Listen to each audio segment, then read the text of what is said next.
Shalom à tous, nous voici avec les Séphiroth et cette semaine c'est la semaine du Yesod. Alors je n'ai pas beaucoup d'enthousiasme, je dois dire, de faire cette étude et cette semaine, mais écoutez, il faut bien le faire, donc jugez-moi favorablement s'il vous plaît, parce que je fais vraiment avec pas beaucoup d'envie. Alors, le Yesod se trouve là où les cieux rejoignent la terre. La signification de Yesod est fondement. Il constitue le canal à travers lequel toutes les midotes supérieures interagissent avec celles du monde. C'est en fait le moyen d'insérer la Kedusha dans ce monde-ci. C'est la raison pour laquelle il est également appelé Tsinor, donc conduit, Makor, origine, ou Mayan, source. Et car en fait c'est la manière c'est grâce au Yesod que Hachem peut interagir avec le monde. Il est représenté par la Brite, par la Mila. Donc voilà, c'est... Comme puis-je dire, voilà, c'est l'enveloppe protectrice afin d'exposer la couronne au monde extérieur, ce qui révèle un autre aspect du Yesod, la vulnérabilité.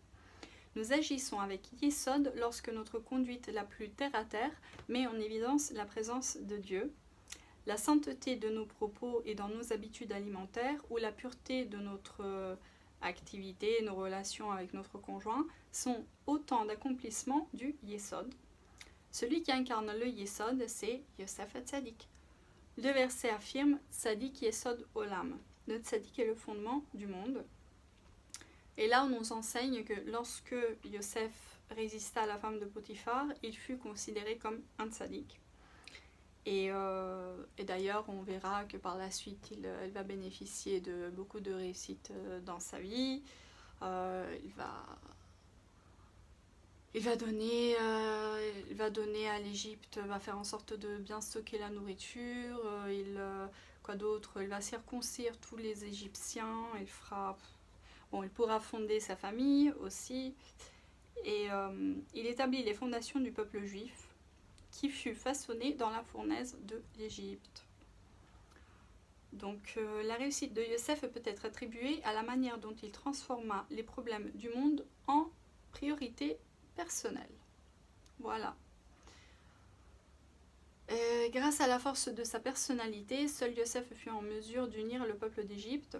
Il fit personnellement le tour du pays et impliqua à la fois dans la collecte des céréales et la redistribution au sein des familles. Le Yesod correspond au 6e jour de la création, donc celui où sont apparus les animaux et l'humanité. En fait, on nous dit que la vie terrestre du monde ne commença que le 6e jour, car même si les végétaux avaient été créés au 3e jour, en fait c'était que un potentiel de verdure. Donc Hachem, il a attendu que Adam soit là pour prier afin qu'il fasse tomber la pluie, et c'est à ce moment-là que la végétation a pu vraiment prendre vie.